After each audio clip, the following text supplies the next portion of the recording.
So according to security experts, Russian military hackers successfully targeted Burisma, the Ukrainian gas company at the center of the controversy surrounding former Vice President Joe Biden's son, Hunter.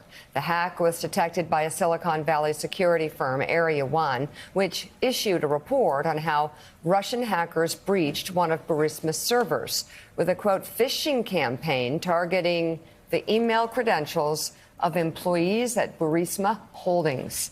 The security firm's report also said the hacking campaign was launched by, quote, the main intelligence directorate of the General Staff of the Russian Army, or GRU.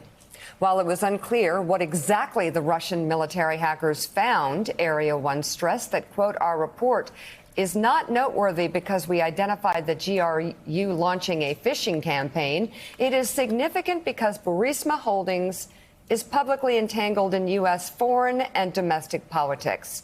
According to the New York Times, the Russian tactics are strikingly similar to what American intelligence agencies say was Russia's hacking of emails from Hillary Clinton's campaign chairman and the Democratic National Committee during the 2016 presidential campaign.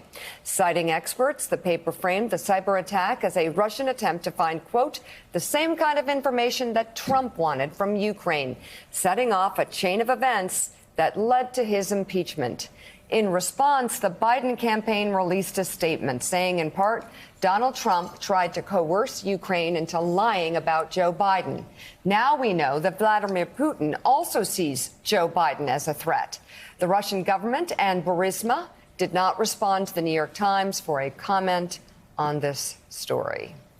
So what do we know about the 2016 campaign from our intelligence agencies and from 2 years of a Mueller investigation? That Russia worked throughout the 2016 campaign to interfere in our elections, specifically on behalf of Donald Trump. This now is what the intelligence agencies were warning about the last couple of years. They're going to be up to it again in 2020. If you think it's a coincidence that Russia is targeting Burisma, that they just, reached into a hat and pulled out the name of a Ukrainian energy company. Obviously, this has been at the center of the Ukrainian investigation.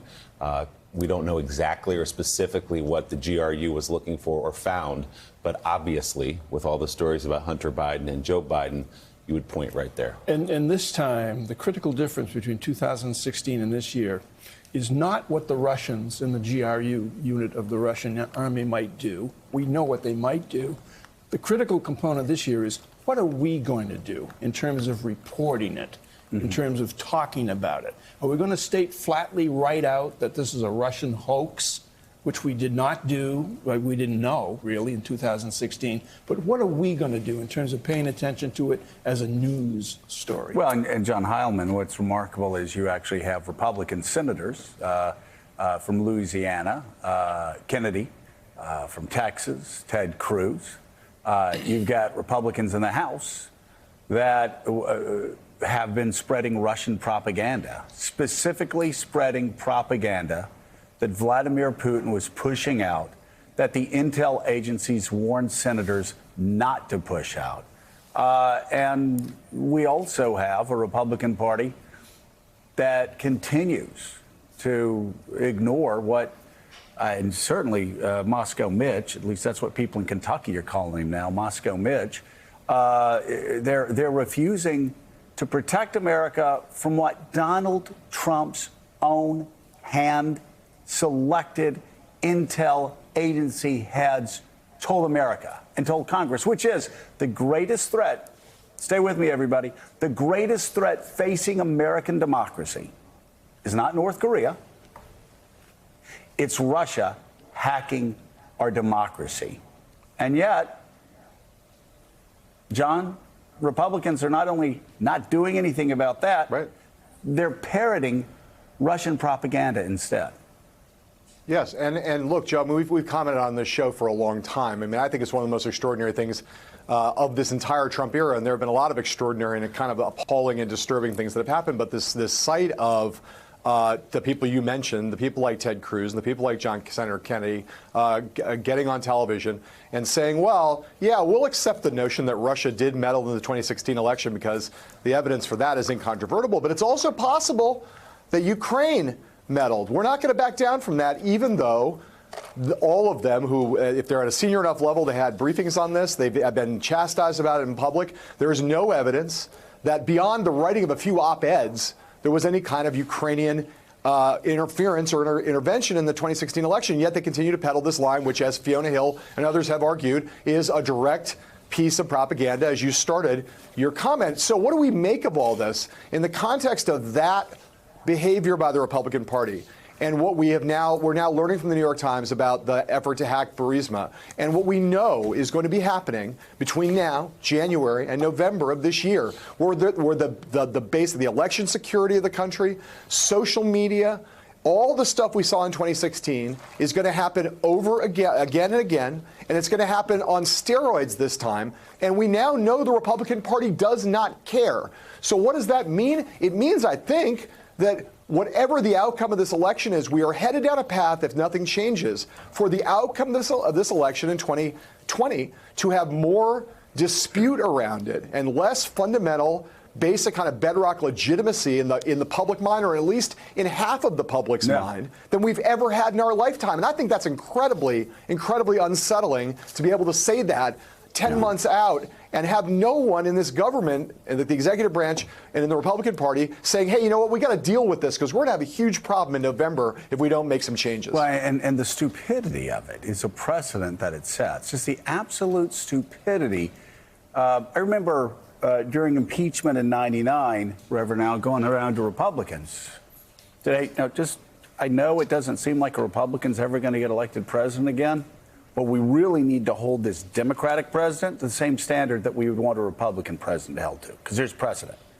In this case, here are the Republicans saying, see no evil, hear no evil, say no evil, whatever, about the greatest threat facing American democracy, as if China may not decide to weigh in against Republicans in 2020 or 2024. What about the Iranians? The Iranians have every reason in the world now to try to hack into Michigan. And, I mean, they've already thought about this. Well, you know, if we hack into Wisconsin and Michigan and Pennsylvania and Florida and North Carolina, and maybe if we can just swing 2,000, 5,000, 10,000 votes, we can beat Donald Trump. And we can beat Republicans who are hardliners on Iran. Or maybe it's the Chinese who say, you know what, we're tired of them interfering with Hong Kong. We're tired of them interfering in our trade. We're tired of these trade wars. We've got smart people. Why don't we just hack? The North Koreans, they're able to hack. What if they decide they want to hack and steal 1,000, 2,000, 5,000, 10,000, 20,000 votes from Republican candidates?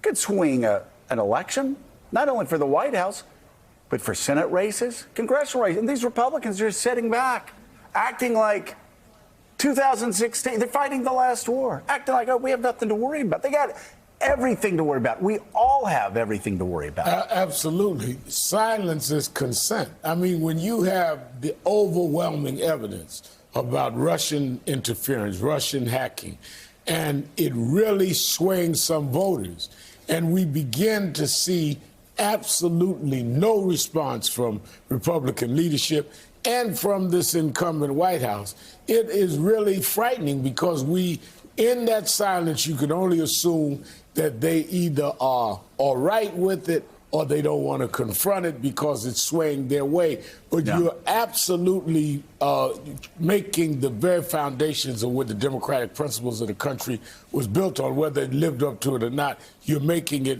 shaken and irreparable if we don't grab it quickly. Because if they get away with it this year, I don't know how you turn it around.